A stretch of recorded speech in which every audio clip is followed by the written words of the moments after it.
You're not married to the person yet, so you shouldn't be sending sweetheart and I miss you, and anyway your facilitator will scold you right away. Stop saying that!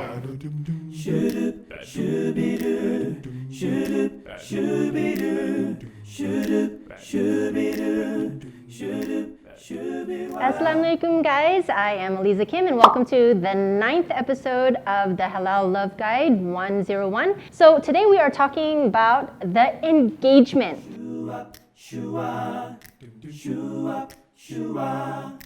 Okay, so the engagement is actually called khitbah in Arabic, and the khitbah period is actually very important. Okay, there's a few things that you need to know. There's a little bit of fiqh. I didn't know about the fiqh when I actually got engaged as well. And most of it, surprisingly, has to do with the girl. Okay, the first one is a permissible act. So it's permissible to actually go and look at her. There is this hadith that actually Prophet Muhammad ﷺ says that actually you should go and look at the person that you're intending to get married to because it actually softens the heart. So that is something that is permissible. And now for something that is impermissible is that once the girl is engaged, she is actually off limits to everyone else. Another hadith again is that Prophet Muhammad ﷺ, when he heard of someone trying to propose to a woman that was already proposed to, he actually stopped that. So basically when a woman is already proposed to, a brother has already engaged her, another brother cannot come and intercept. That is not permissible. So I should mention that even though the girl is off limits, it's actually a different story for the guys. I won't go into those details. You can find out for your own. But yeah, so even though it's not the same for him, but I think it can be said that it's recommended that he should just stick with this one girl first, right? Take care of her, make sure that her feelings are, intact. So you want to progress in the relationship without sabotaging anything in that matter. Okay, so how long should the khitbah be? There is a hadith that guides us on this. Ibn Mas'ud said, "We were with the Prophet ﷺ, young men who had nothing of wealth. The Messenger ﷺ said to us, 'O young men, whoever among you can afford it, let him get married, for it is more effective in lowering the gaze and guarding one's chastity. And whoever cannot afford it should fast, for it will be a shield for him.'" And this is from Al-Bukhari and also Muslim. Okay, so what the scholars have said that is derived from this hadith is that it actually is a protection for you and you should hasten getting married. If you've already gotten engaged, you should just hurry up and get married because there's actually 3 virtues that comes from it.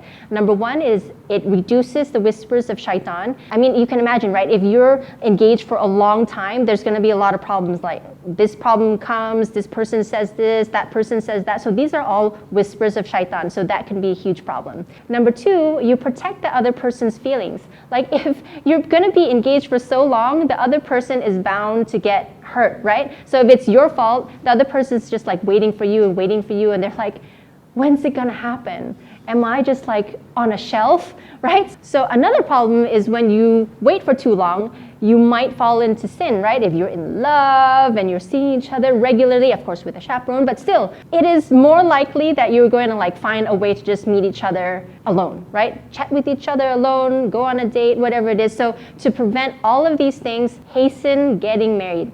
Engagement, get married as soon as you can.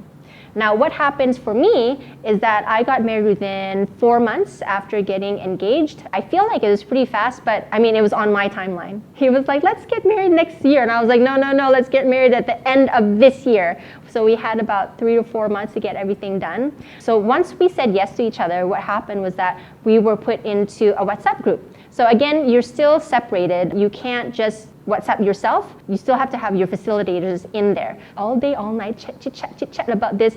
Oh, you woke up, good morning. Oh, you're gonna go to lunch, have a good lunch. All these little things that you can actually chat with each other, but also you need to be on track and talk about the preparations for the marriage, right? Some etiquettes about the WhatsApp group. Number 1 is the wording. Make sure that you're not flirting and everything. You're not married to the person yet, so you shouldn't be sending sweetheart and I miss you, and anyway your facilitator will scold you right away. Stop saying that! Don't say that! Stay on track! Okay? And you should have some kind of curfew. Actually, we didn't have a curfew at first. It got really hard for the facilitators because they were like looking at our texts until like 1 a.m., 2 a.m. They're like, you're not teenagers! Go to bed at midnight! Don't you have work in the morning? So yeah, we were given a curfew. We could start chatting at 8 a.m. We had to stop chatting at midnight. The WhatsApp group was there to facilitate everything. Now, aside from the WhatsApp group, we did have to meet each other sometimes, right? Because there's paperwork and other things to be done. Now, talking about paperwork, how do you go together without being together? So basically, you can actually go separately and be at the office together to get everything done, and then you go your separate ways. So while you're at the office, you should be together, but maybe you sit a little bit separately. You make sure that whatever documents that you need to do, you just get your business done and then you part ways. So for me, with the paperwork and getting together at different offices, so I don't know if some of the girls would be uncomfortable like me, but I actually wore a niqab, which he hated because he's like, I can't tell what you're expressing. I can't tell your facial expressions. I don't know what you're talking about. And I'm like, I feel really uncomfortable. It's like I've trained myself not to like talk to brothers and look at brothers and all these things and, you know, just be separate, do that whole gender separation thing. And then suddenly I'm like seeing this guy all the time. Like texting is one thing, but when he's like next to me, I was like, oh my God, it feels so weird. So my niqab was my fabric courage, I guess you could say, fabric courage. So yeah, I wore a niqab. If it works for you, you could try to. So aside from the documentation, you also need to think about your living conditions, right? Where are you going to live? And now this is another point of contact where you have to go separately but together, right? So you need to actually talk about, are you going to live in a condo? Are you going to live in a house? And it actually becomes a pretty fun activity because you get to see what the other person's tastes and preferences are. So if you go to view a house or a condo, just make the appointment, go separately again, meet there, and be sure that once you're there, you're discussing how to live and all those things that have to do with the household, because there's going to be an agent there, so you won't be alone. It's a good time where you're able to interact with each other again. Now, once you've done the documentation, you know, you've figured out where you're going to live, there's actually some people that you haven't met yet, and it's very important to meet them, and that's actually each other's family members. Now, how you decide to do that is up to you. Some people have a big dinner where everyone comes together, and I think that's quite nice, you know, it's a relaxed setting. For me, I didn't have that luxury because both of my parents are overseas. So I went to see his side of the family first. He has 2 sisters and his mom, so he was living with 3 women. And if you can imagine like going over and being grilled by 3 women, it was interesting. It was okay. And for him, he had to actually fly out to see my dad, who is in Thailand. So I thought that was really sweet. But you have to make that effort to actually go and meet the family members. For me, I just had a get together with the 3 women in his life. And for him, he flew to Thailand to see my father. So yeah, make sure that you get the family members involved as early as you can. If they can be your facilitator, even better. But if not, make sure that you get to meet them as early as you can so that they don't feel left out of the process. So a few last tips for you for the khitbah period. Remember, this is a time when you are engaged. You are not married yet. So please don't seek to just contact each other directly. Don't go out with each other just directly like that.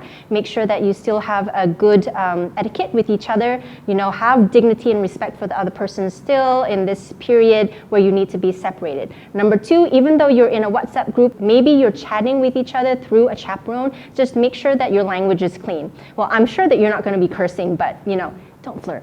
Okay, it's not yet the time. There's going to be plenty of time for flirting and saying sweet things, just not yet.